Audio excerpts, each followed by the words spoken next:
여러분 안녕하세요. 저는 여러분들과 함께 1년 동안 고등학교 수학 함께할 유승빈이라고 합니다. 저는 1학년 5반 담임이고요. 그리고 1반부터 5반까지, 그러니까 무용과랑 미술과 수학을 담당하고 있습니다. 그리고 저는 5층 교무실에 있는데요. 5층에 그 수학과학 교무실이 있어요. 수학과학 정보 사무실이라고 써있긴 할 텐데 이쪽으로 오시면은 뭔가 궁금한 거 있거나 필요한 거 있으시면 이쪽으로 와주시면은 될 것 같습니다. 여기가 아마 509호인가 그럴 거예요. 509호 이쪽으로 와주시면 되고요. 그리고 원래는 약간 첫 수업하면은 오리엔테이션도 좀 하고 약간 서로를 알아가는 시간 그런 것도 하면 좋기야 하겠지만 뭔가 이게 실시간 수업이면은 했을 것 같은데 요렇게 진행이 되는데 막 저 혼자 막 절 소개하고 그런 것도 좀 조금 어색하고 이상할 것 같아가지고 첫 수업부터 바로 진도를 나가도록 하겠습니다. 그리고 정식으로 여러분들이랑 인사하고 소개하는 거는 우리가 오프라인으로 수업을 하게 됐을 때 그때로 살짝 미뤄두도록 할게요. 그쵸? 그게 좀 더 좋을 것 같습니다. 더 어색하긴 하지만 일단은 수업부터 진행하는 거로 알고 계시면 되고 오늘도 간단히 오리엔테이션을 드리긴 할 건데 학교 수업을 어떻게 진행을 하고 뭐 시험이라던가 이런 거 관련된 거는 아무래도 좀 중요한 얘기다 보니까 오프라인으로 직접 만나서 얘기하는 게 좋을 것 같아요. 그래서 그거는 조금 뒤쪽으로 넘기도록 하고요. 뭐 그래봤자 어차피 여러분들 3월 11일까지만 일단 온라인으로 잡혀있는 거기 때문에 머지않아 우리가 다시 만날 수 있지 않을까 하는 생각이 듭니다. 그래서 오늘은 간단히 OT랑 수업만 조금 진행을 하고 마무리를 하도록 할게요. 여러분들 교과서는 다 받으셨겠죠? 교과서 1년 동안 쓸 거니까 버리지 마시고요. 그리고 가끔 고등학교 1학년 끝났다고 수학 교과서를 버리시는 분들도 계신데 웬만하면은 수능 끝날 때까지는 가지고 계셔주는 게 좋습니다. 물론 이 중에는 수능을 안 보시는 분들도 있고 하지만 그래도 혹시 모르는 거잖아요. 그래서 일단 3학년 끝날 때까지, 수능 끝날 때까지는 수학 교과서는 가지고 계셔주면 좋을 것 같습니다. 그래서 간단하게 우리가 1년 동안 할 거 얘기를 해드리면요. 일단 교과서가 좀 두껍죠. 그쵸? 1년 동안 할 거라서 그런데 우리가 바로 오늘부터 시작할 단어는 다항식이라는 단원이에요. 이건 여러분들이 뭐 중학교 때도 이미 하셨던 내용이 좀 깔려있기 때문에 익숙한 이름일 겁니다. 그리고 방정식과 부등식, 이것도 친숙한 이름이죠. 여러분들 그리고 제가 듣기로는 여러분들이 중학교 성적도 굉장히 좋다고 들었어요. 실기만 잘하는 게 아니라 성적도 이제 좀 높아야 올 수 있는 곳이라고 들어가지고 여러분들이 중학교 수학도 잘 하셨겠죠? 그쵸? 네, 그 기반이 어느 정도 돼 있다고 생각을 하고 진도를 나가도록 할게요. 그 잘 안 돼 있으시면은 사실 약간 중학교 거 복습하면서 같이 할까 했는데 우리가 일주일에 3시간밖에 못 보다 보니까 그거를 다 하는 게 조금 힘들 것 같더라고요. 그래가지고 뭐 중요한 것들, 진짜 필요한 것들은 제가 중학교 내용도 당연히 수업 시간에 언급을 하면서 복습을 하긴 하겠지만 그 중학교 내용을 전반적으로 다 훑어드릴 수는 없을 것 같아요.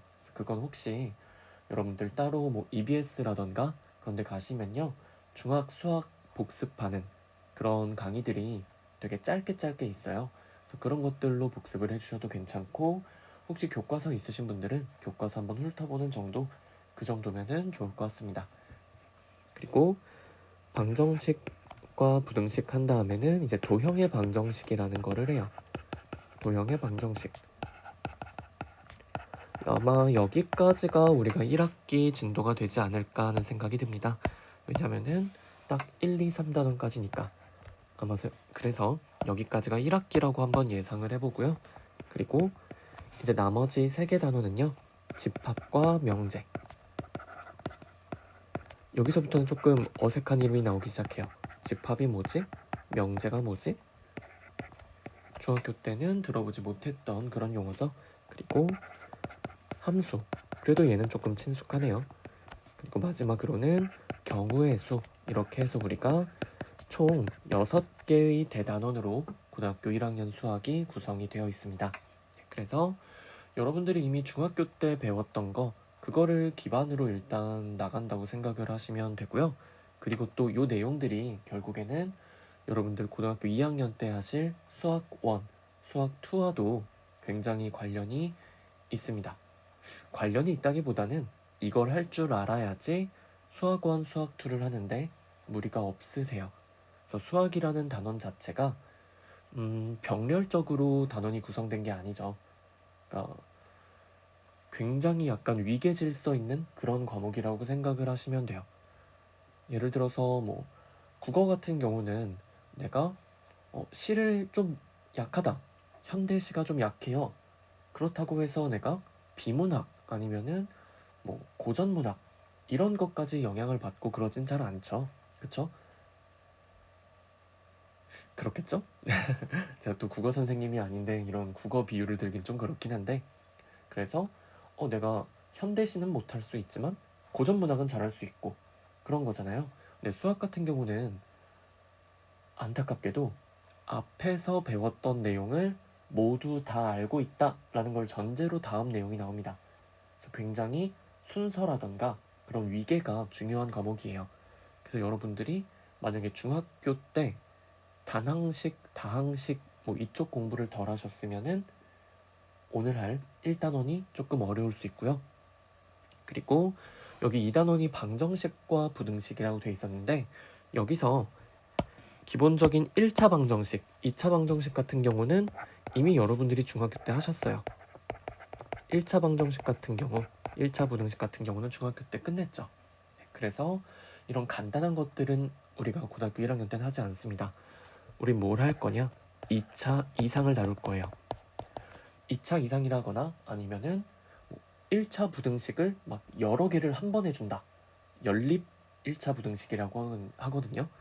아니면은 1차 방정식을 또 여러 개 준다. 그럼 연립 방정식, 연립 부등식 이런 것들을 할 거고 기본적으로 2차 방정식과 2차 부등식을 좀 더 심도 있게 다룰 거예요. 여기에 이제 또 업그레이드해서 3차 방정식 이런 것들까지 4차 방정식 이런 애들도 여러분들이 다루실 수가 있습니다. 그래서 이제 기본적인 컨셉은 똑같아요. 그쵸? 방정식이다라고 하면은 쉽게 생각하면은 x값 구하는 거였고요. 부등식은 뭐 x값 범위 구하는 거 이렇게 생각하면은 뭐 간단하죠. 그런 것들을 이제 조금 더 높은 차수에 대해서 다루게 될 겁니다. 그리고 여러분들이 배우셨던 2차 함수랑 뭐 2차 방정식 그리고 2차 함수랑 2차 부등식 이런 것들을 연결지어서 통합시켜 줄 거예요. 그래서 그걸 하려면 당연히 뭐가 필요하다? 중학교 때 지식이 필요하다. 그리고 당연히 오늘 할 내용이 굉장히 중요한 이유 중에 하나는 또 이 방정식과 부등식을 할 때 오늘 하는 이 다항식이 가장 기본이 돼요. 이걸 할 수 있어야 우리가 방정식과 부등식 단원도 해결을 하실 수가 있습니다. 그리고 자연스럽게 도형의 방정식도 당연히 이 다항식 내용을 알아야 할 수가 있어요. 그렇기 때문에 오늘은 굉장히 중요한 거다. 가장 기본이 되는 내용이다 생각을 하고 잘 들어주시면 될 것 같습니다. 뭐 얘기를 한 김에 그냥 뭐 나머지 단원 얘기들도 한번 쭉 하고 넘어갈게요. 우리가 중학교 때는요 도형을 배웠죠.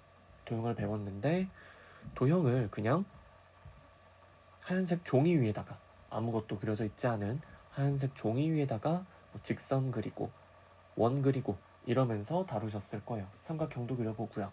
그러면서 두 개의 직선이 서로 한 점에서 만난다. 아니면 두 직선이 서로 평행한다. 이러면서 우리가 그냥 그림으로 공부를 했었죠. 그쵸? 그런데 이제 우리가 고등학교에서는 뭘 할 거냐? 이거를 이제 좌표 평면상에다가 옮겨 놓을 거예요. 그래가지고 이런 식으로 X축 만들고 이렇게 Y축 만들어서 이런 좌표 평면 위에서 직선을 다루고 원을 다룰 겁니다. 그래서 직선의 방정식, 원의 방정식, 이런 식으로 뭔가 숫자 계산을 통해서 도형을 분석하는 작업을 할 거예요. 근데 개인적으로는 저는 이게 더 쉽더라고요. 저는 중학교 도형이 더 개인적으로 어렵다고 생각하는 사람이라, 이거는 사실 잘 이해가 되지 않더라도 어느 정도 계산으로 그냥 해결해 버릴 수 있는 그런 것들이 있어가지고, 개인적으로는 저는 요 도형의 방정식 파트가 중학교 도형보다는 쉽다고 생각을 해요. 근데 여튼 요 내용도요, 결국에는 중학교 도형이 기반이 되어 있어야지 이해를 하는데 도움이 되실 겁니다. 그래서 요 내용까지 해서 아마 우리가 1학기에 다루게 될 거고, 2학기 내용은 2학기 시작하면 얘기 드리는 게 맞겠지만 그냥 간단히 얘기 드리면요, 집합과 명제라는 거는 사실상 현대 수학, 그러니까 요즘 수학을 하기 위해서 가장 기본적인 내용이라고 생각하시면 돼요. 이것의 토대 위에 이제 수학이 발전하게 되는데, 그러다 보니까 옛날에 제가 고등학교 다닐 때는 이게 1단원이었어요. 네, 제가 고등학교 다닐 때는 항상 고등학교 1학년 들어왔다, 그럼 첫 단원은 무조건 집합과 명제였습니다. 이게 가장 기본이기 때문에. 하지만 조금 이 내용이 기본이라고 해서 다 쉬운 건 아니거든요. 그쵸? 기본이라고 해서 쉬운 건 아니에요. 약간 이해하기 어려운 그런 내용들도 있고 해가지고 이게 살짝 뒤로 밀려났습니다. 그래서 여러분들이 어느 정도 이제 고등학교 수학에 익숙해지시고 그런 내용 전개에 친숙해지셨다, 그때 이제 여러분들이 집합과 명제를 만나보실 수 있을 거예요. 네, 그래서 요거는 뭐 어떤 것들을 기준에 따라서 분류하고, 그리고 뭐 참거짓을 따지는 그런 내용이라 가장 기본이 될 수밖에 없겠죠. 그래서 요거는 나중에 제가 또 재밌게 알려드리도록 하고요. 그리고 5단원 함수, 여러분들 이미 1차 함수, 2차 함수는 배우셨어요. 그렇죠? 1차 함수는 기본적으로 직선 형태를 가지고, 2차 함수는 포물선 형태, 그러니까 이런 식으로 그려지는 거 기억하시죠? 그런 것들을 기본적으로 다루셨을 텐데, 이제 여기서는 이걸 다시 한다기보다는 좀 더 일반적인 함수에 대한 얘기를 할 거예요. 그래서 그런 함수들을 여러 가지 기준에 따라 분류를 할 거고, 그리고 유리함수와 무리함수라는 녀석을 새롭게 배우게 될 겁니다. 그래서 이것도 결국에는 앞에 있는 것들 1, 2, 3단원을 1, 2, 3단원? 한 1, 2단원까지 이 내용을 다시 쓰게 되니까 여러분들이 이제 1학기 때 기반을 잘 다져 주셔야 된다는 얘기겠죠. 그리고 마지막 경우의 수 단원은 앞에 있는 5개 단원이랑은 약간 좀 동떨어져 있어요. 약간 새로운 내용을 배운다 생각하시면 될 것 같고, 이 비슷한 내용을 여러분들이 이미 중학교 때 하긴 했어요. 중학교 2, 3학년 때 하긴 하셨는데, 그거를 이제 좀 많이 업그레이드 할 겁니다. 네, 많이 업그레이드 해가지고 굉장히 신선한 그런 느낌으로 공부를 할 수 있을 텐데, 전 개인적으로 저 경우의 수, 이게 나중에는 확률과 통계랑 연결이 되거든요. 네, 저는 그걸 제일 좋아해가지고 이게 뭐 실생활이랑도 연관시키기 쉽고, 저도 일상생활을 살 때 심지어 이것들을 씁니다. 그래서 여러분들도 쓸 수 있지 않을까 하는 그런 생각이 드네요. 그래서 이 내용들은 뭐 어차피 2학기 때 제가 다시 말씀을 드리도록 하고요. 우린 일단 다항식 나가보도록 할 건데,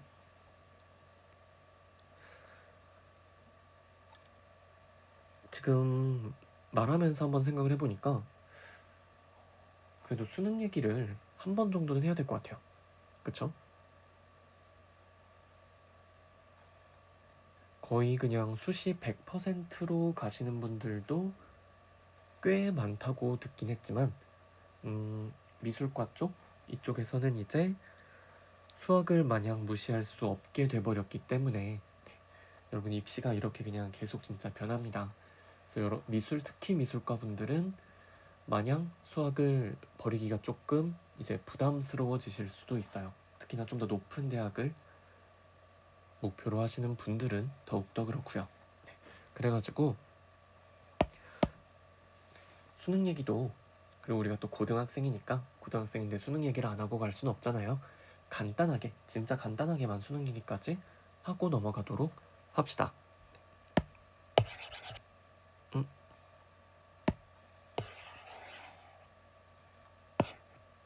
아닌데? 여러분 잠시만요. 제가 지금 아이패드로 하고 있는데 아이패드가 익숙하지 않아가지고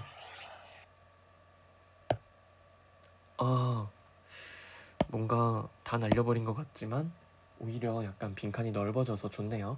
네. 간단하게 수능 얘기만 조금 하고 넘어가도록 합시다.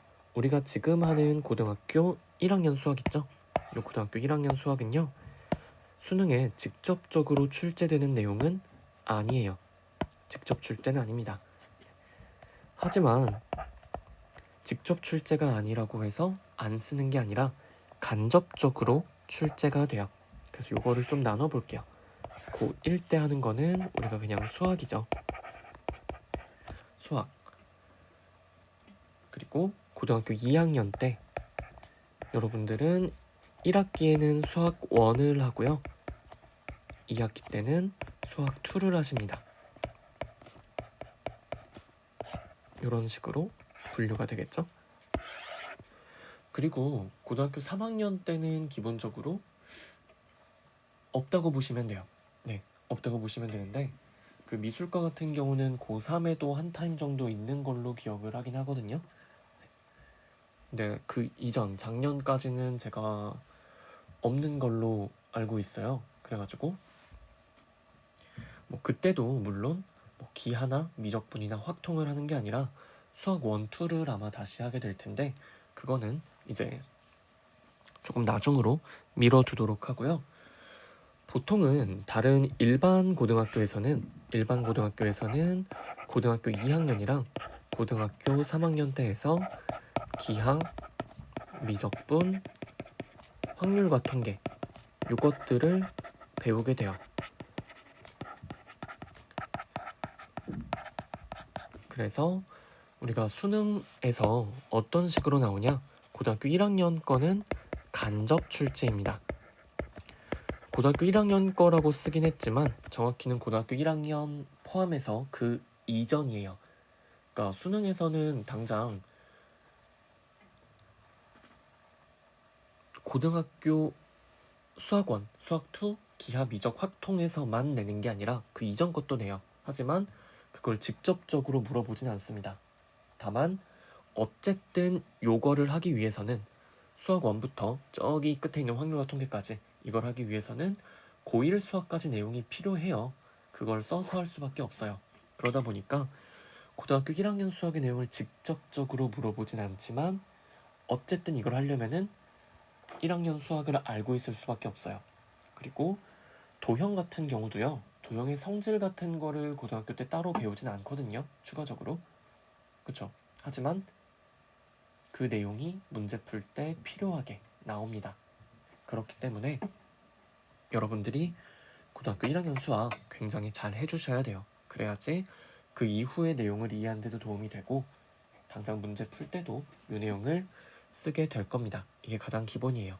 자, 그리고 직접적으로 출제되는 거는 이제 고등학교 2학년 수학부터인데 수학 1에서 11문제 그리고 수학 2에서 11문제에서 총 22문제가 공통으로 나옵니다.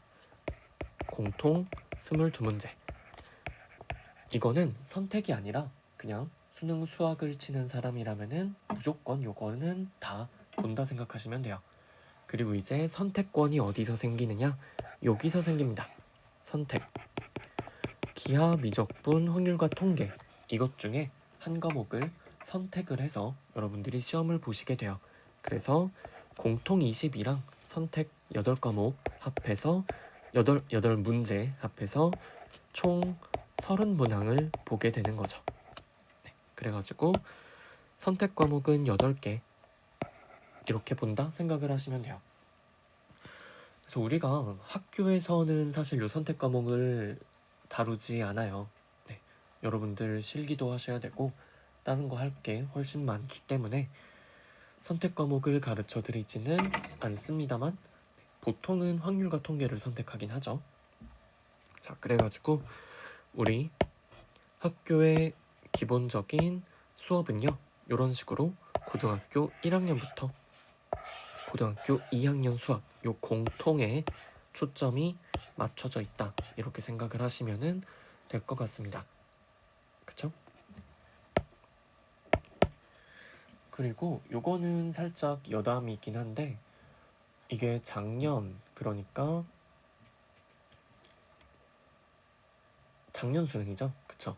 2021년 11월에 본 그 수능 때부터 이 체제로 바뀌었어요.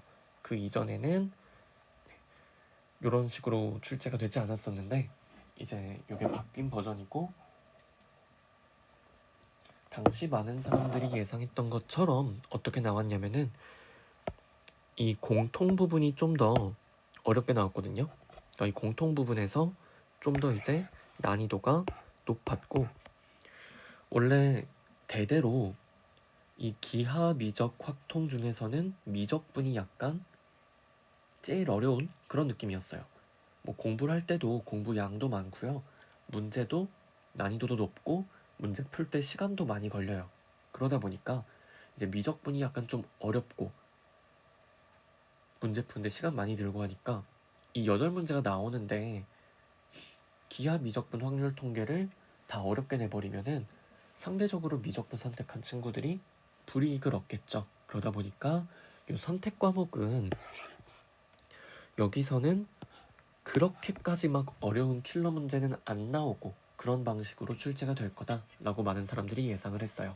킬러 문제가 나온다면은, 그리고 가장 어려운 문제가 나온다면 그거는 공통 22문항 중에서 나올 거다라고 예측을 했고, 그 예측은 당연히 적중을 했겠죠. 그래야 형평성에 맞으니까. 그래서 아마 여러분들이 수능 보실 때도 당연히 이 체제로 진행이 될 텐데 비슷한 기조로 가지 않을까 생각이 듭니다. 그래가지고 요 공통 이 부분을 잘 해주시는 게 굉장히 중요해요. 요 부분. 근데 물론 그렇다고 해서 지금부터 저거 예습하실 필요는 절대 없어요. 그쵸? 예습을 많이 하실 필요는 없고 복습을 잘 해주신다 생각을 하시면 될 것 같습니다. 저거를 뭐 빡세게 벌써부터 예습하고 그런 분들은 없으리라 믿습니다. 그 시간에 실기 준비를 더 하는 게 훨씬 더 도움이 되겠죠?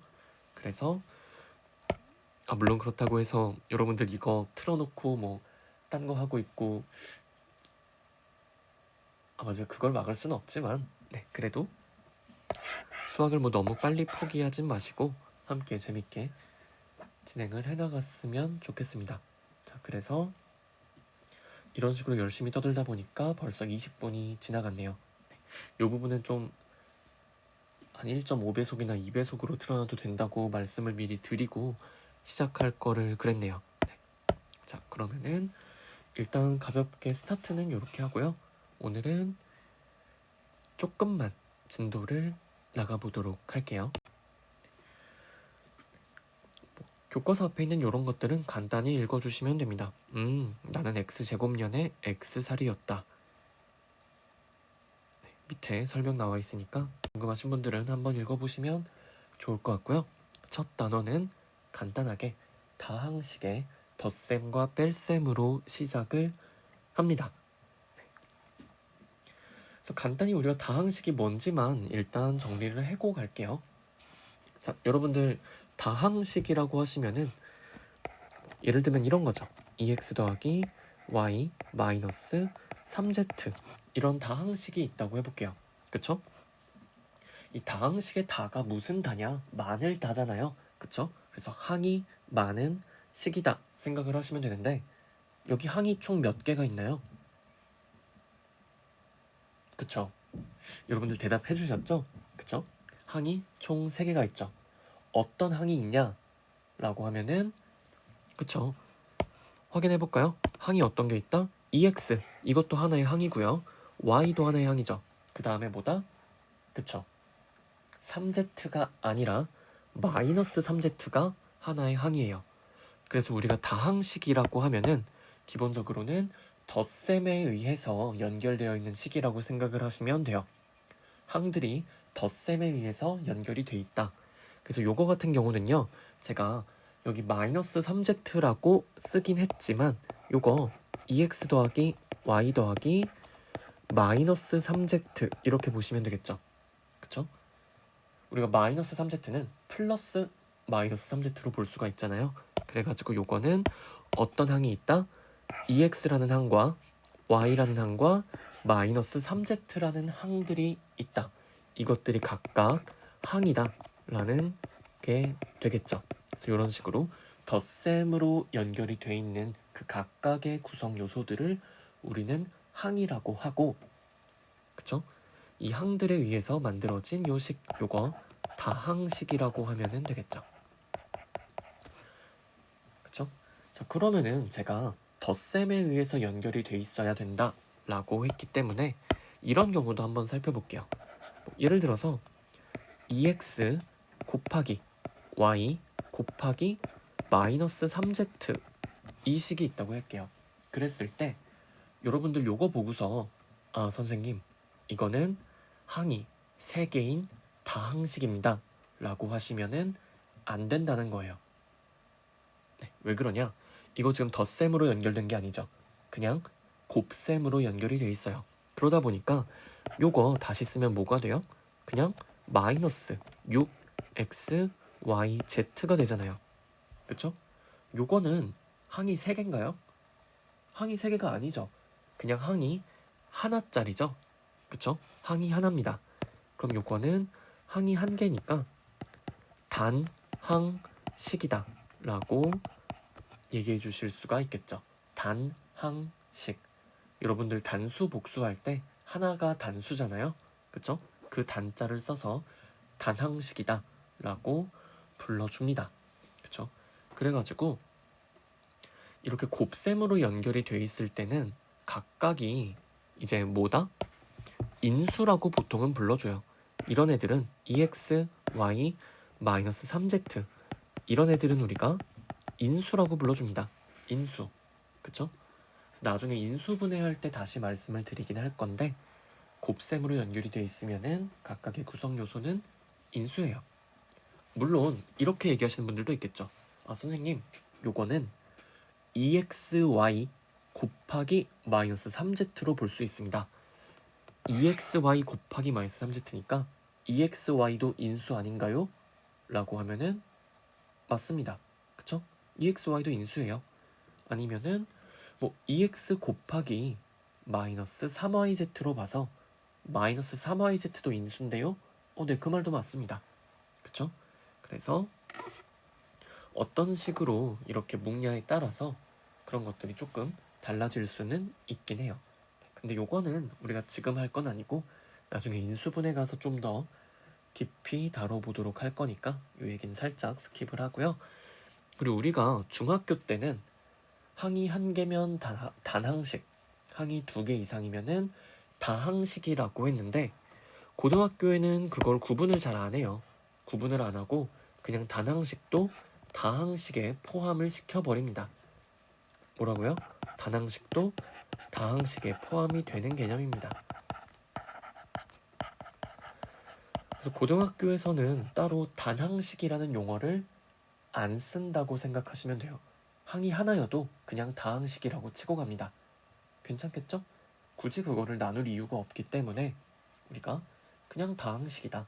항이 하나여도 다항식, 2개여도 다항식, 3개여도 다항식 이렇게 얘기를 해주게 돼요. 괜찮겠죠? 네. 오히려 중학교 때보다 조금 더 편해지지 않았나요? 네, 그래서 이런 식으로 하시면 되고요. 자, 그랬을 때 우리가 이 다항식에서는 중요한 게 뭐냐면은 어떤 문자에 대한 식인지 가 굉장히 중요해요. 어떤 문자에 대한 식인지.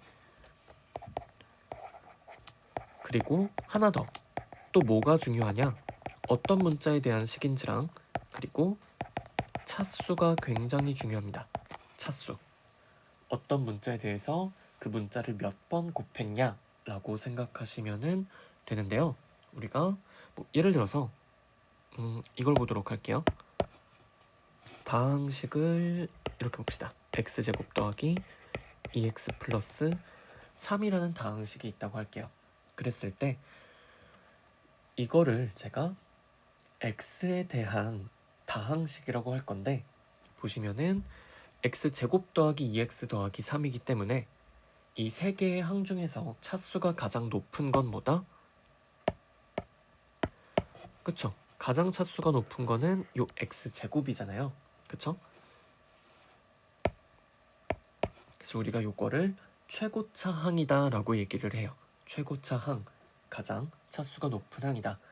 근데 이 최고차 항이 몇 차냐면은 지금 2차 항인 게 보이시죠? 최고차 항이 2차 항입니다. 2차 항입니다.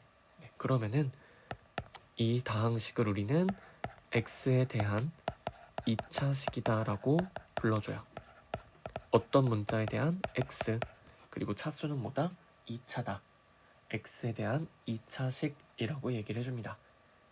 그래가지고 뭐 여기는 2차항도 있고요. 여기 2x는 1차항이죠. 그리고 요 3은요 상수항이죠. 이런 항들이 있지만 이 중에서 가장 차수가 높은 거를 보고 이제 이게 몇 차식인지를 확인을 해준다는 거예요. 되셨나요? 그래서 우리가 이 어떤 문자에 대한 식인지, 그리고 그 식의 차수가 몇 차인지, 이 두 개가 굉장히 중요하다라는 거를 알고 계시면 됩니다.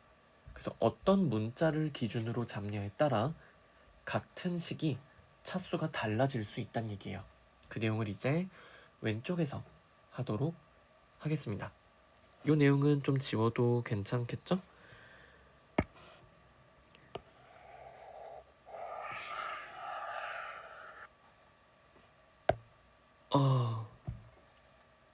분명히 잘 지웠다고 생각을 했는데 또 지워지면 안 되는 게 지워졌죠? 분명히 지우개. 이제부터 지우개를 써야겠군요.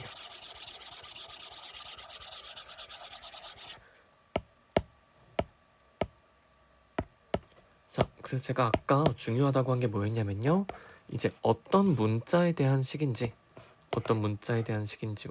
잠시만요. 아이패드 쓰는 거 어렵다. 제가 갤럭시 탭을 쓰다가 지금 아이패드를 처음 써보는 거예요.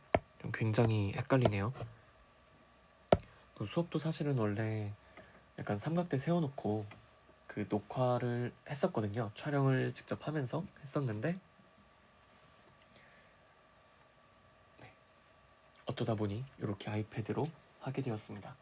어차피 이 기간은 빨리 끝날 거니까 저도 이런 수업보다는 직접 칠판으로 하는 게 좀 더 재밌더라고요. 여러분들도 아마 그러실 텐데, 그래서 제가 여기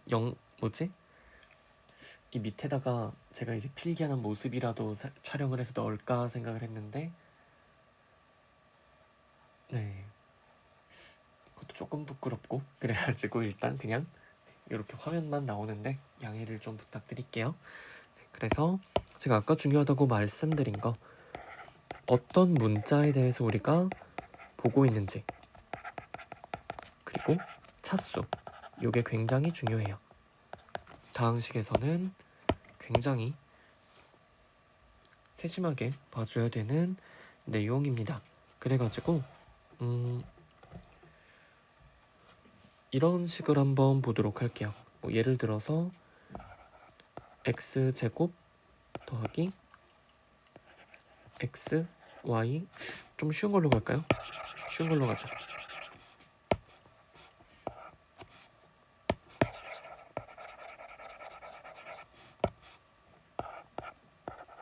x 세제곱 더하기 3x 더하기 y 제곱 더하기 y 플러스 1이다. 요런 다항식이 있다고 할게요. 그쵸? 항이 무려 5개짜리 다항식이죠. 네. 요거를 우리가 지금 봤을 때 문자가 섞여 있어요. x도 있고 y도 있죠. 그랬을 때 어떤 문자에 대해서 보냐에 따라 요 다항식이 몇 차식인지가 달라집니다. 그래서 만약에 얘를 x를 기준으로 본다고 할게요. x 기준으로 본다라고 하면은 지금 x세제곱 더하기 3x 더하기 y제곱 더하기 y 플러스 1에서 x가 가장 많이 곱해진 걸 보시면 돼요. x가 가장 많이 곱해진 건 뭔가 했더니 x세제곱, x가 무려 3개나 곱해져 있죠. 그쵸? 이것보다 x가 많이 곱해져 있는 항은 없어요. 그러면 요게 최고차 항이 되겠구나. 그러면은 요 식은 몇 차식이다? x에 대한 3차식이 되는 거예요. 자, 그런데 이 다항식을요, 같은 다항식을 y 기준으로 본다고 할게요. y 기준으로 본다면은 이제 y가 가장 많이 곱해져 있는 걸 보면 되겠죠. 그게 어딨나 하고 둘러봤더니 y가 가장 많이 곱해진 거는 바로 이 y 제곱이 되겠죠. 그쵸? 그러면은 y를 기준으로 봤을 때는 y에 대한 몇 차식이다?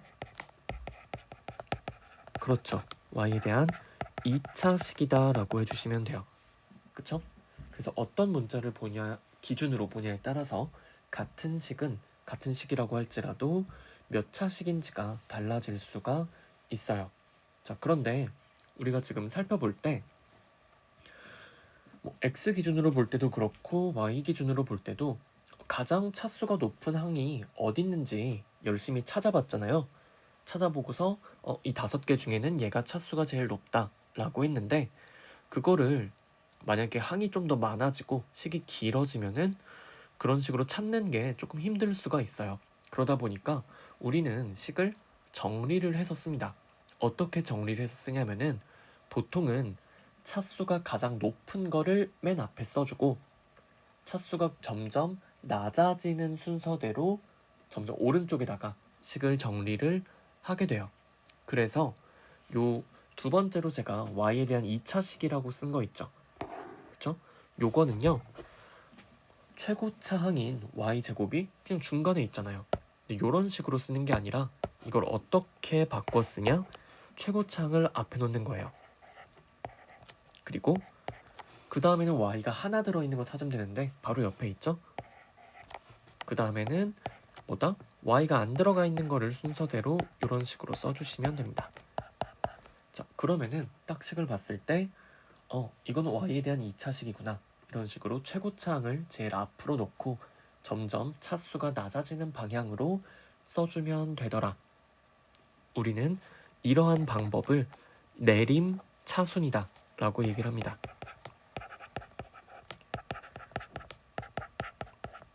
이런 방법을 내림 차순이라고 정리를 해요. 내림 차순. 차수가 높은 거에서 낮아지는 쪽으로 정리하는 게 내림 차순입니다. 자, 그러면 올림 반대가 있겠죠. 그쵸? 차수가 올라가는 방향으로 정리하는 것도 있는데 그거는 오름 차순이다 라고 얘기를 해요. 그래서 교과서에 있는 예를 간단히 보시면 이런 느낌이에요. 자, 여기선 간단한 식을 줬죠? 네. 저는 막 x, y 섞여 있는 걸 줬는데 여기선 간단하게 마이너스 5x 더하기 3x제곱 마이너스 2가 있어요. 요거를 내림차순으로 정리를 하면요, 차수가 가장 높은 거를 맨 앞에 두고 점점 차수가 내려가게 정리를 합니다. 그리고 오름차순으로 정리를 하면은 반대로 하시면 돼요. 차수가 낮은 것부터 시작해서 차수가 점점 높아지게 쓰는 게 오름차순이에요. 그런데 이렇게 두 가지가 있긴 하지만 보통 사람들은 뭘 쓰냐면요, 내림차순을 씁니다. 내림차순. 일반적으로 여러분들이 보는 거의 모든 경우에는 내림차순을 쓴다 생각하시면 될 거예요. 한 99.9%는 내림차순으로 써요. 근데 가끔 오름차순으로 쓰는 경우도 있긴 한데 잘 보시기 힘들 겁니다. 네. 보통은 내림차순으로 정리를 한다. 그래서 차수가 높은 거에서 낮은 방향으로 쓴다. 네. 물론 내림차순으로 정리 안 했다고 해서 틀린 건 아니에요. 하지만 내림차순으로 정리하는 게 보기 편합니다. 그쵸? 특히나 식이 길어질 때, 항이 많을 때, 이런 때 훨씬 유용하고, 제가 아까 보여드린 것처럼 이제 문자 여러 개가 섞여 있을 때도 마찬가지예요. 바로 그 밑에 예 보시면은 난리가 났죠? 굉장히 복잡한 형태의 식이 있는데요. 이것도 x, y가 섞여 있는데 그러다 보니까 이제 어떤 문자에 대해서 정리하는지를 얘기를 해줬죠. x에 대해서 정리하는지 y에 대해서 정리하는지를 언급을 해줬어요. 그래서 먼저 첫 번째 x에 대해서 정리했을 때는 차수 제일 높은 게 3x 4제곱이죠. 그 다음에는 이제 y는 생각하는 게 아니에요. y 생각하는 게 아니라 x가 그 다음으로 많이 곱해져 있는 거는 마이너스 x제곱 y니까 그걸 써주시고, 그 다음은 x가 하나 곱해져 있는 거 2xy제곱 쓰고 나머지를 써주시면 됩니다. 그쵸? 마찬가지로 y에 대해서 정리할 때도 마찬가지예요. x는 관심 대상이 아닙니다. y가 몇 개 곱해져 있냐 그걸로 나누시면 되고요. 그러면은 y는 3개 곱해져 있는 게 가장 많이 곱해져 있는 거니까 이게 최고차항이 되겠죠. 순서대로 이렇게 써주시면 된다 라는 겁니다. 이건 한번 읽어보시면 이해가 되실 거고요. 오늘은 간단하게 여기까지만 합시다. 사실 아까 OT에서 시간을 너무 많이 잡아먹어가지고 여러분들은 잠깐 멈추신 다음에 이걸 한번 풀어보시면 돼요. 멈추셨죠? 네, 풀어보시고, 자, 그럼 이제 다 풀었다 생각을 하고 정리를 해보도록 할게요. 먼저 첫 번째, 일단 식 한번 다시 써볼까요? 이게 되게 쉬워 보이는 예라고 해서 그냥 넘어가면 안 되고 하나하나 다 해보시는 게 좋을 거예요. 그래야지 여러분들 뭐 계산 속도나 정확성 이런 것들도 훨씬 더 좋아지게 됩니다. 그냥 할 수 있어? 하고서 넘기는 게 아니라 할 수 있으니까 뭐 굳이 안 해봐도 되겠지 이게 아니라 할 수 있는데 난 좀 더 정확하고 빠르게 할 수 있어. 이거를 연습하시는 것도 중요해요. 자, 그래서 먼저 첫 번째 x에 대해서 내림차순으로 정리하라고 했으니까 아니야, 잠깐만요.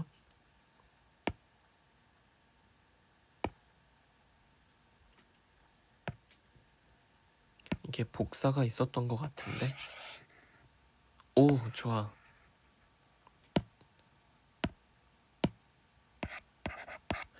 네, 첫 번째 x에 대해서 내림차순으로 정리해라. 그럼 x 제일 많이 곱해져 있는 거 보시면 돼요. 보면은 x 많이 곱해져 있는 게 요거네요.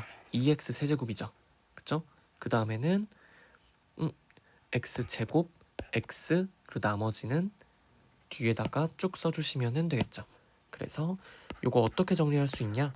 2x 세제곱, 그 다음에는 x 제곱 들어가 있는 게 마이너스 3x 제곱 y죠. y 제곱이죠. 이렇게 써주시면 되고요.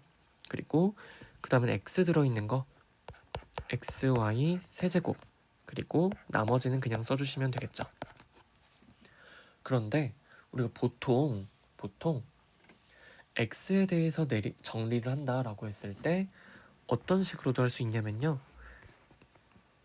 지금 자, 여기서는 네, 이런 식으로 정리를 했는데 이 개수를 순서를 좀 바꿔주셔도 괜찮아요. 그래서 이렇게 하실 수도 있긴 합니다. 무슨 얘기냐면은 이건 살짝 요거를 그냥 이제 x 빼고 나머지는 다 이제 상수처럼 취급을 해가지고 자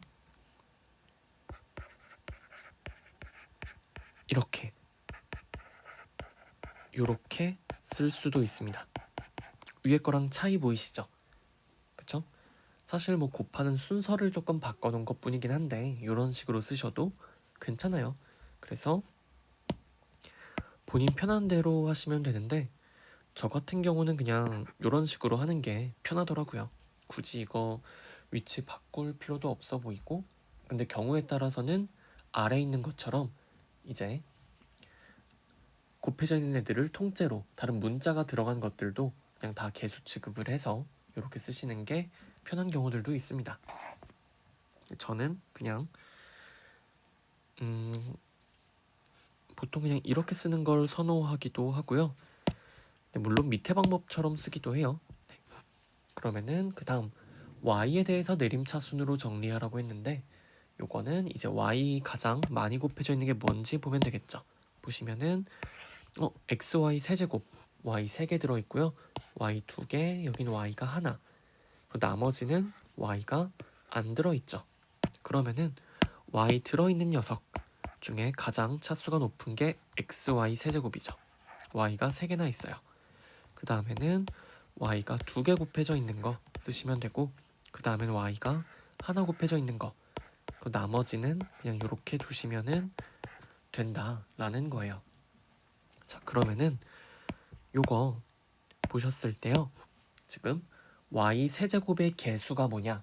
y 세제곱의 개수 3차 항의 개수는 바로 x가 개수가 되는 거죠.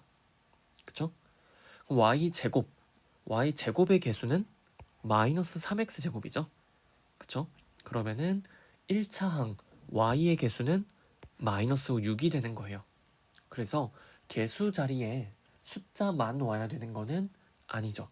심지어 무슨 일이 있냐? 보시면은 여기 2x 세제곱 플러스 1 있잖아요. 요거 여기에는 y가 곱해져 있지 않죠. 그럼 이거 뭐다? 상수항입니다. 선생님, 저건 숫자가 아닌데요? 라고 말씀하고 싶으신 분들도 있겠지만 y 기준으로 보면은 얘는 y 값에 뭐 어떤 값을 대입하든지 간에 변하지 않아요. 왜냐면 얘는 x밖에 안 들어있으니까. 그쵸? 이해되시나요? 네. 그래가지고 이런 식으로 요거를 이렇게 묶어가지고 요거 상수항으로 그냥 취급을 하기도 합니다. 네. 상수 취급이 되는 거죠. y를 기준으로 봤을 땐. 물론 x에 대해서 정리했을 때는 저게 상수항이라고 하시면 안 돼요. 하지만 y에 대해서 정리했을 때는 저거 상수항으로 취급을 하는 게 맞겠구나, 이런 생각이 드시겠죠. 네, 그래가지고 이렇게 정리를 할 수 있으시다면 오늘의 수업은 이제 마무리를 해도 될 것 같습니다. 첫 수업이다 보니까 굉장히 진도를 조금만 뺐는데, 그러니만큼 여러분들은 복습을 반드시 꼭 해주셔야겠죠. 네, 요 문제 푸는 것도 어렵지 않으니까 이렇게 한번 요 페이지 정리해 보시고, 그리고 혹시나 그 중학교 때 뭐 완전 제곱식이나 뭐 합차 공식 이런 곱셈 공식 같은 거 못 외우신 분들은 조금 외워 오시는 게, 미리미리 외워 오시는 게 좋을 것 같아요. 네, 그러면은 오늘 수업은 여기까지로 마치도록 하고요. 다음 시간에 뵙도록 하겠습니다. 다들 수고 많으셨습니다.